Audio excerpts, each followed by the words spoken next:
Ini adalah kisah tentang seorang dukun sakti dari tanah Sumatera, bernama Opu Langit Sipalua. Penuh ambisi, ia memutuskan untuk menguji kekuatannya dengan menghadapi sosok paling legendaris dari dunia mistis, Nyi Roro Kidul, Sang Ratu Laut Selatan. Dengan segala ilmu dan kekuatan yang telah ia pelajari, apakah ia akan berhasil membuktikan dirinya atau malah terhanyut dalam arus takdir? Mari kita simak perjalanan epik ini, yang penuh dengan misteri, pertarungan mistis, dan pelajaran tentang kekuatan sejati. Di sebuah desa kecil yang tersembunyi di tengah hutan lebat Sumatera, hiduplah seorang dukun legendaris bernama Langit Sipalua. Seorang pria tua yang telah menghabiskan puluhan tahun untuk menguasai ilmu hitam dan putih, menyembuhkan orang sakit, serta melakukan ritual untuk menjaga keseimbangan alam. Langit Sipalua dikenal luas karena kekuatannya yang luar biasa. Keberaniannya menghadapi makhluk halus, serta kemampuannya menyembuhkan penyakit-penyakit yang sukar dijelaskan, membuatnya dihormati, bahkan oleh mereka yang tinggal jauh di luar desanya. Namun, di balik segala kemegahannya, ada sebuah rasa penasaran yang tak terbendung.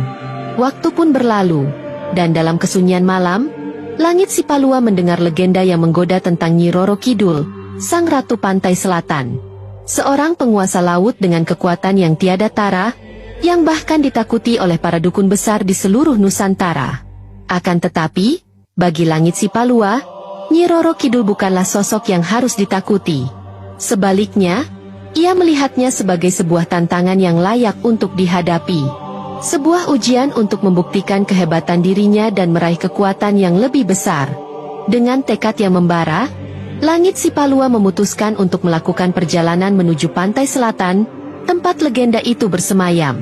Malam itu, setelah mempersiapkan segalanya, ia berangkat, membawa sebuah tongkat pusaka yang diwariskan turun-temurun.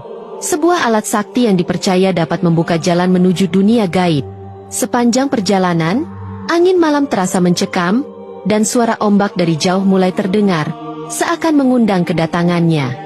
Sesampainya di pantai selatan, Langit Sipalua merasakan atmosfer yang berbeda. Lautan luas membentang dengan warna hijau kebiruan yang memikat. Angin laut menyapa wajahnya yang tegas. Namun ia tidak gentar. Ia tahu, kehadirannya di tempat ini tidak akan disambut dengan hangat. Nyi